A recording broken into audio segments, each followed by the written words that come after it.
Welcome back to the Knick-Knack Review. Today we're looking at What If, Episode 2. Let's get started. I love how in the beginning of each episode we get Jeffrey Wright doing the voice of the Watcher, and I feel like it just sets the tone for each episode. So in this episode of What If, we get the question, what if T'Challa got taken instead of Peter Quill as a child by the Ravengers, and he becomes the new Star-Lord? Now, I must mention that this episode actually marks the final performance of Chadwick Boseman in the MCU as a whole. I want to say that Chadwick Boseman recorded this right around the same time as Endgame and Infinity War was all shooting. I think it was all done around the same time.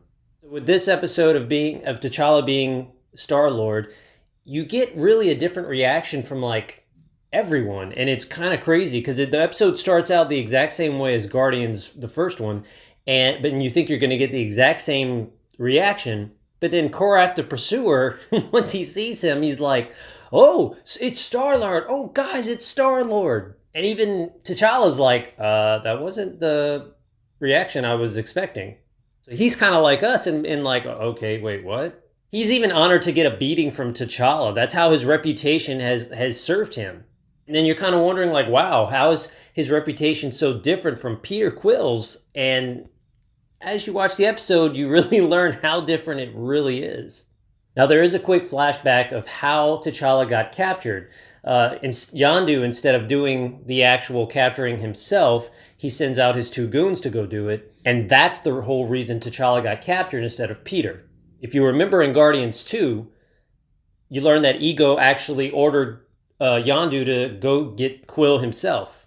And Yondu ends up having a change of heart and keeps Peter for himself instead of delivering him to Ego. So in this one, instead of actually capturing who they were supposed to capture, he sends out his goons and they get it mixed up and they're like, "Oh, all the humans look alike." And this is a kid, this is a human. That's how we get T'Challa. And it was kind of odd at first because I was like, why is T'Challa so eager to go? And he's not scared. He's not like, "Oh, I want to go back to my family" or anything. And there's this one scene where T'Challa's like, "I want to see the world." And Yondu gives him a line of like, "Why stop at one world when I can show you all of them?" And I can't help but get a certain vibe from that particular line. I can show you the world. Well, it turns out getting T'Challa as Star-Lord was the best choice. You see them all at a bar. You see Drax as a bartender. His family is still alive, and he's all happy. He's the same Drax, but he's just very happy. And then later, Thanos as a good guy. Turns out T'Challa actually convinced him not to go through with his big evil plan, and convinced him that it was kind of wrong. You still get the classic Thanos with him saying like, "Oh, well, I think it would still be efficient," but you see that change of heart. He even has a different demeanor about him, a different tone in his voice, very slightly. But all around, he's a good guy. And whether or not they really meant to do this, you do see Thanos on the side of good several times in the comic book throughout the years. I feel like this was a nice little nod to when Thanos did actually work with the good guys from time to time, and it is something that basically you won't see anywhere else. We're so used to having this image of Thanos as a bad guy, as a murderer, and all this stuff, and just to see him in that new light was actually kind of nice. One thing I really loved was we got to see the real Nebula. Of course, she got all dismembered by Thanos, and you get to see what she really looks like, especially from the comic books. It's something I've been wanting to see ever since Guardians first came out. I thought we would see this in Infinity War or possibly Endgame, because in the comic book, she actually gets a hold of the gauntlet, the Infinity Gauntlet, and she changes her appearance back to what it originally was, and you get to see the real Nebula. Now, of course, in the comic book, she did not look like her MCU counterpart, but at the time, she was all dismembered when she got the gauntlet, and so she changed her persona back. So I was kind of hoping we would get that in either Infinity War or Endgame, and we didn't. But in this show, we got to finally see the real Nebula. And so any fans that are not familiar with the comic books will get to see, look, that's pretty much what she looked like. Not exactly accurate, but it is more accurate than what we got in the movies. Now, the whole story is they're trying to locate this item called the Embers of Genesis, which terraforms dying planets. And there was a little bit of a joke where it's saying, "Hey, Thanos, you hear that? Huh? And Thanos just kind of rolls his eyes and says, I still think my plan would be better, but, let's go get it. Turns out it is at the location of nowhere where the Collector is. And so you get to see him again. And also you get to see him in a completely different way. Like, he looks the same for the most part, but then he's like all buff and like a fighter. And I was like, wow, okay, this is I wouldn't say more of an accurate depiction of the Collector, but it was more of a Collector that I would have liked to have seen in the movie, because in the comic books, the Collector was not known as a fighter, but he was more physical than he was in the movie. Granted, I love the performance in the movie itself. It made him very unique and special, but I kind of like this version as well because we got to see him more physical, more of a threat.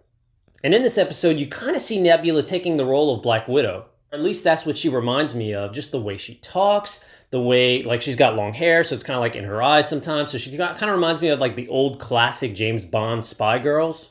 And that's what Black Widow is technically based off of. So you kind of get that with Nebula. And I like how the roles kind of switch a little bit, because I knew you never got that from the original Nebula, but in this one you do. And it was actually a really nice way to kind of change her character up, but still stay faithful to what we know. Among all the Collector's items, you actually see Cap's shield, you see Thor's hammer, and you see Hela's helmet, which the Collector actually puts on whenever they're fighting. But one thing was different was, even though this is a what if, like, okay, in the first episode, it was what if Peggy Carter became Captain America, where in this one you have Cap's shield, so it's like, wait a minute, did this one Captain America actually become Captain America? And how did he obtain the shield? How did he get Thor's hammer? How did he put it on the thing if he wasn't worthy? You know what I'm saying? Like, all these questions kind of like come to fruition, and it's just like, not what if, but like how. Now, towards the end of the episode, we see T'Challa actually return to Earth in Wakanda and have a big greeting by his family. And it's actually a nice warm welcome. And I almost kind of wondered, what if Peter returned to Earth, which he did technically in Endgame, but what if he returned to Earth and found some of his family, not his mother, of course, but like any of the family that he would have known that could potentially still be alive, that would actually remember him and he would remember? How would that welcome be? What if Peter Quill returned to Earth, and how would he like take in all the changes from whenever he was a kid till now? So we kind of got to see that a little bit with T'Challa, and it was a nice warm welcome. But we actually do, after all that, get to see Ego return to Earth and collect Peter, just like in the movie. But in this case, of course, Peter has no recollection. He has no knowledge of anything. He's just a normal boy. However, he's still part Celestial. So Ego still wants him for his expansion plan. So technically, this universe is about to be taken over by Ego, because you have Thanos, who's not doing his quest. So he is absolutely no threat to Ego whatsoever. So basically, there's no one in the universe to stop Ego, because everybody else is doing their own thing and nobody's together, like capable of stopping him. Nobody knows his grand plan. And honestly, they wouldn't know him until the expansion would actually happen, until the threat got so big and eventually got to them. So technically, while it started out better, it turns out having T'Challa as Star-Lord was not the best thing, because it seems like Ego eventually wins. I really enjoyed this episode of What If, and unlike the last one, where to me it was kind of like a shot-for-shot remake, this one was not. It was loaded with Easter eggs and loaded with brand new scenes. The characters were the same, but all in all, it was a completely different experience, and this one made for a very different What If. Once again, the voice acting was great. It was nice to hear the original actors in their original roles.